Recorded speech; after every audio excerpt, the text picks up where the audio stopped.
Good morning, church family. As Patrick is working through the Creed, the Apostles' Creed, in our sermon series right now, we're going to take the time to think about it and reflect about it for our prayer time as well today.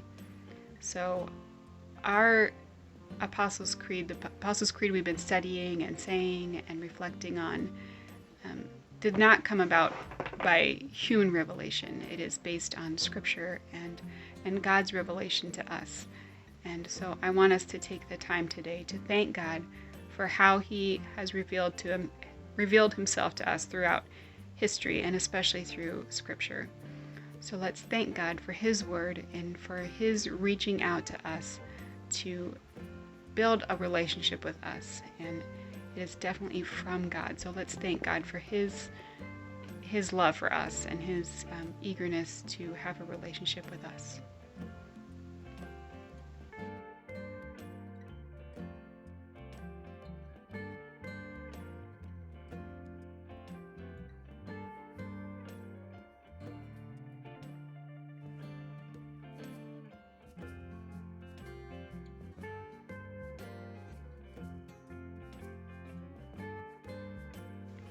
So we thank you for all this. In Jesus' name, amen.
Well, good morning. This morning we continue our series on the Apostles' Creed, and I think we get this morning to maybe the most controversial phrase for evangelicals. This is the phrase, maybe if we're uneasy saying one of the lines in the Creed, it's probably this one. And the line is simply this: He descended to the dead. And I can tell you, I spent many years not reciting this particular line because of an influential systematic theology that I had read, but I have come back and revisited this and think that this is one of those phrases that evangelicals can both affirm that we need to figure out, that we need to realize the descent passage is biblical. This is something that this phrase, it comes from the Bible. It is a summary of biblical teaching. And yet it has had quite a bit of misunderstanding or misapplication over the years. And so I hope to maybe navigate a little bit of that this morning as well, to kind of set us on just make sure we're on the same page, that we speak this creed and understand it in the way that it's been understood for millennia. And so we're going to explore this statement this morning. Now, we're going to answer three questions about this phrase. We're going to answer, where did Jesus go? Which is probably the most difficult part of this phrase for us to wrap our heads around. So we're going to spend a bit of time developing that. Where did Jesus go? And then, what did he do? What does this descent give? How does it give us a theology for today? What is it? What did Jesus accomplish in this descent? Is it just it's got to be more than just he died, right? So we're gonna talk about what it contributes to our understanding of what Jesus did. And then finally, I want to ask us, how do I apply it today? What does this phrase have anything to do with my life today? And so we're going to be looking at this phrase through those three questions. Where did Jesus go? What did he do? And how can I apply it today? Jesus descended to the dead. A difficult phrase, but I hope to unpack it a little bit this morning and help us to understand it a little more. Where did Jesus go in the descent? One of the great challenges of the creeds, and one of the helpful and challenging things about the creeds, is that they are using very concise language to communicate very big ideas, right? So we have here a small phrase and it means something very big. And so it's actually, creeds are a lot like poetry, like reading poetry. You have to really dig in, you have to really study kind of each word, each phrase, how it fits with the rest of the poem. And creeds are very similar to this. You have to understand how things fit together, and sometimes you have to really explore what an idea means more fully than it can be expressed in the creed. It also means we have to be very careful and precise with our language if we're going to communicate the things that are meant to be communicated. Many of you, if you're like me, many of you maybe learned this creed when you were younger, and actually you're thinking when we recite what I've given us as our translation, you remember it differently. And here's how you probably remember it. He was crucified, died, and buried. He descended to hell. That's how I remember it. That's how I learned it growing up. Anybody else? Right? So is that anybody else's experience? I'm actually positive that it is. But here's a side effect that happens because of that. See, in English, we have actually very imprecise understanding of a handful of words. And here's one of these cases where you probably think of hell as the eternal place of punishment, right? That's where the unrighteous dead go and are tormented for eternity. And the problem here is that English has tried to capture an idea imprecisely, and it uses one word for what is actually a couple of different concepts in Greek. And so we're gonna look at this in just a moment. But here's maybe a parallel that you will understand, hopefully. So in English, we have one word for love. Love, right? I love you, you love me. You say it in all kinds of different contexts, and it means different things. In Greek, you probably know this, maybe because of C.S. Lewis's very popular The Four Loves. In Greek, there's actually 4 main words for love, and there's a couple of variations even from there. But in Greek, you have storge, eros, philia, and agape. And they all mean different things. They have overlap, right? We translate them as love. They have overlap, but they mean slightly different things. They have slightly different circles that they speak into. This is actually the problem with the English word hell as well. We think of one thing, and it actually, we are translating a couple of different ideas. So I want to take a look real quick at a few of the ideas, a few of the terms that show up. So the first one, when we think of hell as a place of eternal punishment, the primary word in Greek that we're thinking of is Gehenna. This is often associated with the eternal fire burning, lake of eternal fire, right? That the term there is Gehenna. And it comes from a place just outside of Jerusalem where trash was burned. That's where they thought of, like, this is the place of eternal fire. This is the closest thing we can think of to what this would be like. And so that's what they call this location. But Gehenna is only populated at the final judgment. We get this from Revelation 20, verse 14. See, at the end of things, at the end of everything, Revelation 20, verse 14. Verse 13, the sea gave up the dead that were in it, and death and Hades gave up the dead that were in them, and each person was judged according to what he had done. Then death and Hades were thrown into the lake of fire. The lake of fire is the second death. This is Gehenna, the place of eternal judgment. But you notice there's other places mentioned just before it. The other terms are the ones that we need to focus on for a little bit more. There's another idea that's expressed here, and that term is Hades. Hades is also the equivalent of the Hebrew Sheol, which maybe you're a little more familiar with. Now, Hades is the term that we think of when we think a place of waiting for the final judgment. See, in the Old Testament, Sheol was just a place where the people who died went. It often had negative connotations. This is true.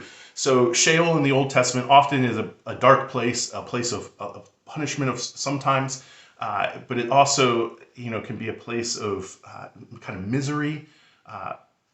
It's where we think these bad people go when they die. But it's not just bad people who go to Sheol. Just everyone goes to Sheol in the Old Testament conception of death. They all go to this place.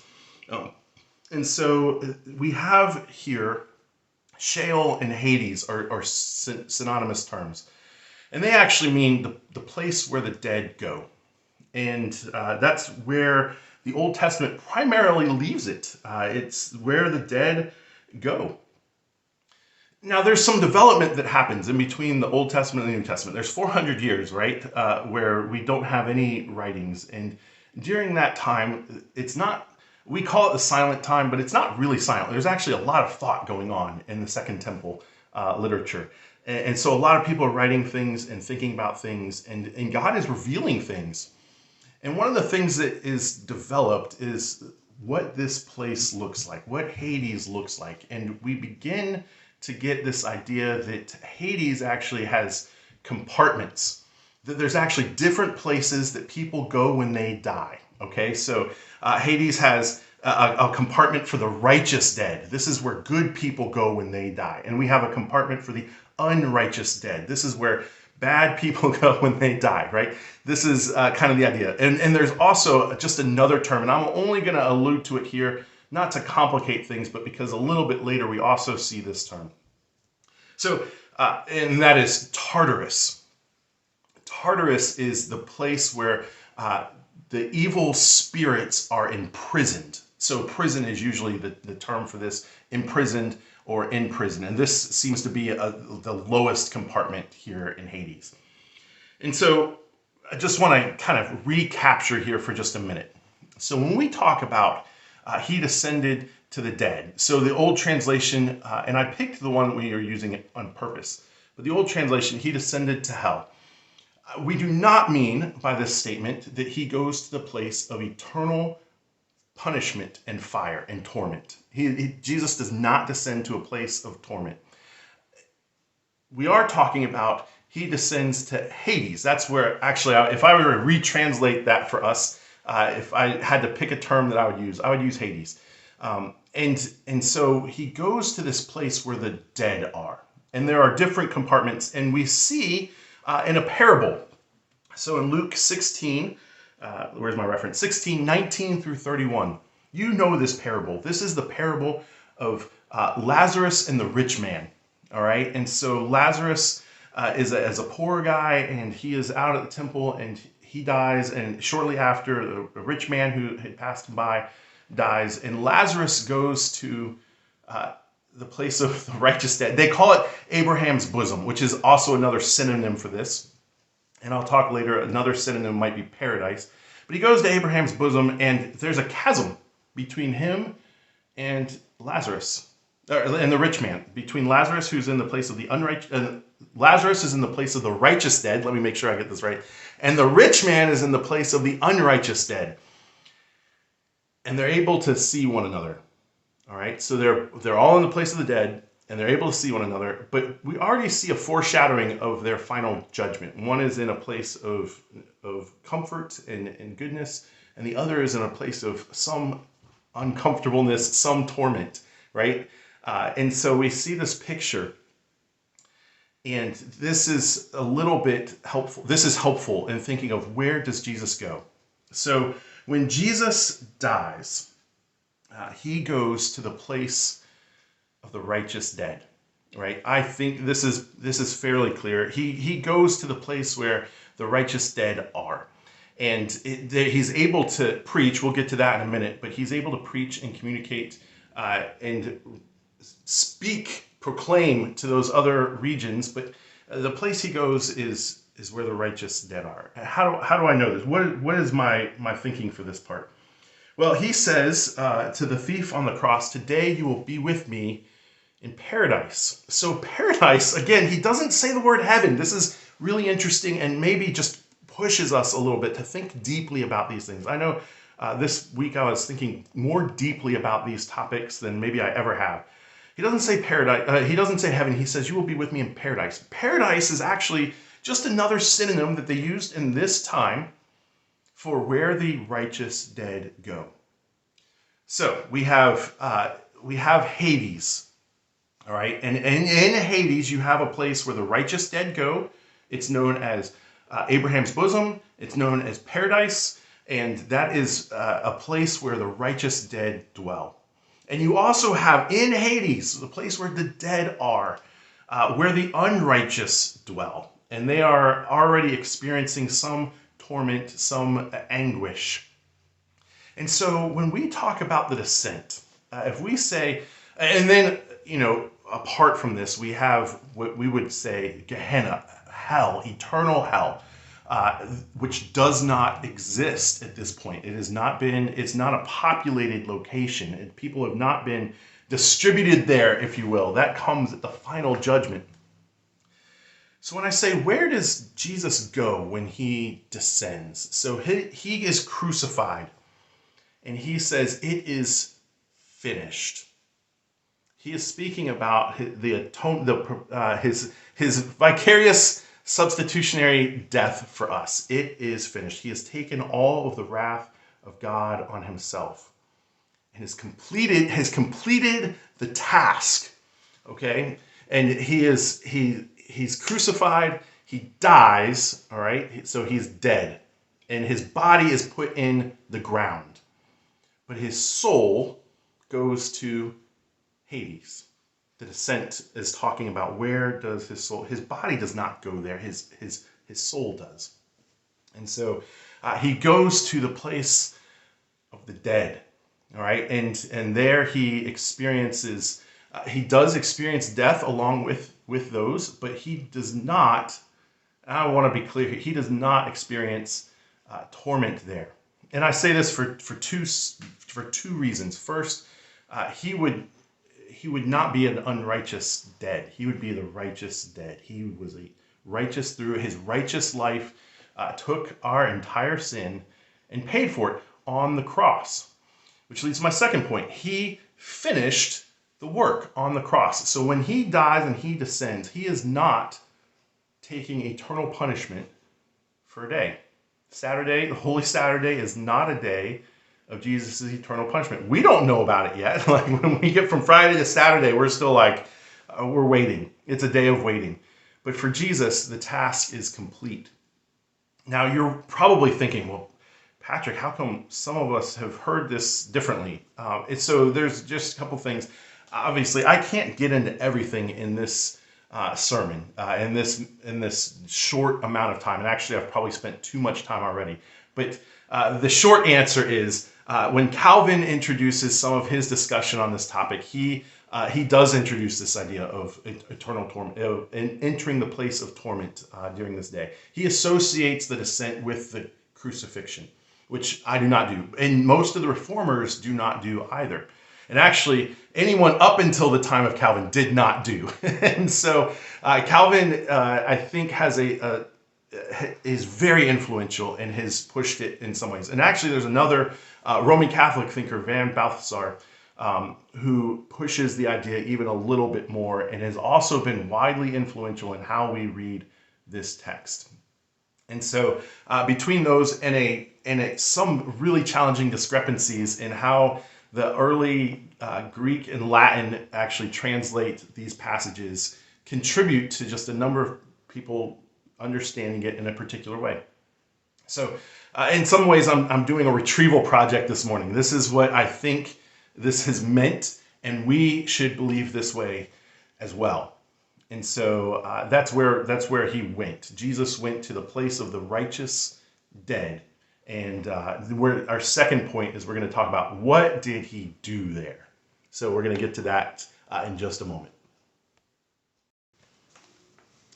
So, what does Jesus do in his descent? And so, this next piece, I'm going to look at some very controversial passages. These are actually some of the hardest passages in the New Testament to interpret well, in part because of their brevity, in part because of we're not quite sure all the time exactly what's happening.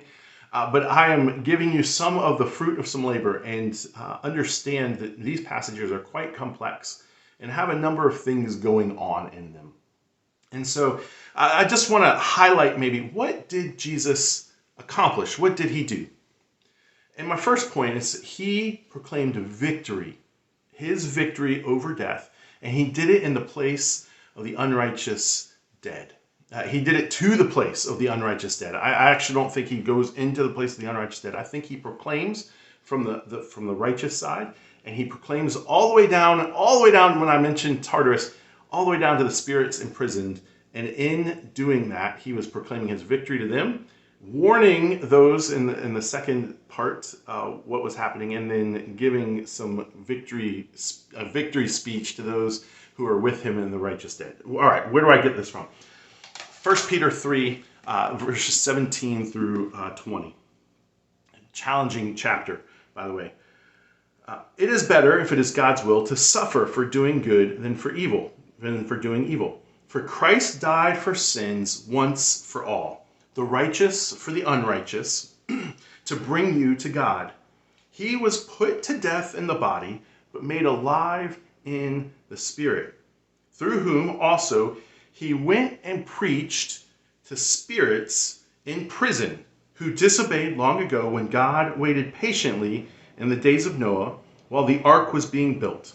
In it, only a few people, 8 in all, were saved through water. And this water symbolizes baptism that now saves you also. And so, challenging passage, right? So the first part is he proclaims his victory in this descent. And it says he proclaims victory to the spirits in prison. So I think this reference to the spirits in prison are those who are in what I mentioned earlier, Tartarus, the evil spirits who have rebelled against God. But in proclaiming to them, he actually speaks across chasms, right? So I believe he is in the chasm of the righteous dead, and he proclaims all the way down to the place where the unrighteous evil spirits are.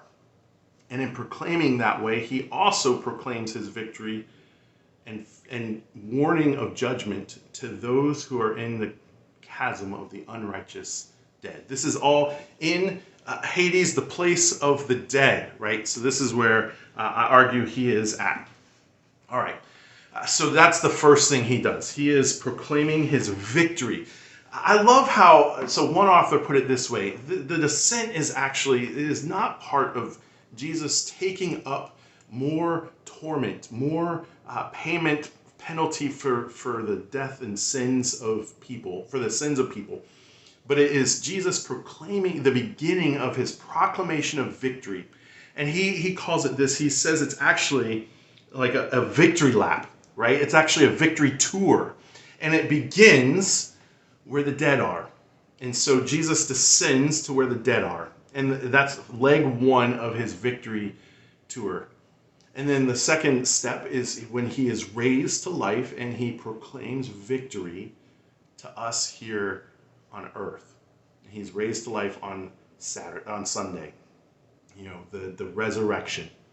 And then 40 days later, he's ascended and he sits at the right hand of the Father, and there he continues to sit and dwell with his people that he releases, which we'll talk about in just a minute. So, so I believe that Jesus visits this place of the undead and proclaims a victory over those who have opposed him, the unrighteous dead, and particularly the evil spirits in prison. Second, as he is making proclamation as well, the commentators typically agree. He also frees some people. And so this is why I think he is in that first compartment, the righteous dead. He frees Old Testament saints from Hades. And freeze isn't maybe the right word. He transforms this location. So if he is in Abraham's bosom, in paradise. All right, this is then, they are waiting. This is a place of waiting for Jesus, the Messiah. This is for people who have put their faith in Jesus even before they knew about him. So the righteous, faithful, dead. Ephesians 4:8-10 is where the crux of this argument is made from. And I think this is really helpful to think through. Verse 7, but to each of us grace has been given as Christ apportioned it. This is why it says, when he ascended on high, he led captives in his train and gave gifts to men. What does he ascended mean, except he also descended to the lower earthly regions? He who descended is the very one who had ascended higher than all the heavens in order to fill the whole universe. So there's a lot of, you heard it, a lot of ascending and descending and ascending again. And I'll just make it maybe as plain as possible as I can. So this passage speaks of Jesus descending, and when he ascends, he leads hosts, those who have been captive and waiting for him in his train. They're the ones following him. And so Jesus frees the righteous dead. He doesn't free everyone. This isn't what this teaches. He doesn't free everyone. It's not a second chance for all who have died. It's a freeing of those who already showed faith in Jesus in the Old Testament time leading up to this moment with Jesus. He has freed them. What I think this means is actually he even transforms this location so that it is no longer waiting for him, but that believers, righteous believers who were waiting for Jesus are now no longer waiting. He stays with them. And as he ascends 40 days later, they actually are now with him. And so this is what Michael Bird argues in his book. You know, they are no longer, ever since believers who die now go directly to heaven, to be with Christ and to join the church in triumph. You know, Christ's descent has changed the nature of this this part of the chasm. It is now no longer just where they wait for the Messiah. It is where they are with the Messiah. And so I think we now speak of this as a place where God dwells, heaven, right? That is his dwelling place. And so I think we now, as we die, we are now in his presence. They were not then. The righteous dead were not then. They had to wait until Jesus accomplished the task before him. One final thing that Jesus does is found in Revelation 1:17 and 18. And this is Jesus proclaiming to John who he is. He says this, John says this, when I saw him, I fell at his feet as though dead. He placed his right hand on me and said, do not be afraid. I am the first and the last. I am the living one. I was dead, and behold, I am alive forever and ever. And I hold the keys of death and Hades. We're going to explore this theme a little bit more in this last part. What does this mean for us today? But Jesus proclaims his victory over death and over the power of Hades, the place that held people. It held them, and it still holds them, some of them. But Jesus now holds the keys of death and Hades. They no longer have power over him, and they no longer have power over us. Because Jesus descended and rose, death could not contain him. Right? It cannot contain him. It could not contain him. And it has now been defeated. And so I want to talk about that implication in our last section. How do we apply this today? So how do we apply this today? What does this phrase, he descended to the dead, have anything to do with me today? I'm just going to focus on one main idea, and I have a couple of thoughts, but I'm going to focus on one main idea. So this week, you may not know this, but this is my second anniversary of my dad's death. He died 2 years ago, And I gave and wrote and gave his funeral service. And I was thinking back on that funeral service this week and thinking back on what does the descent have to do with us?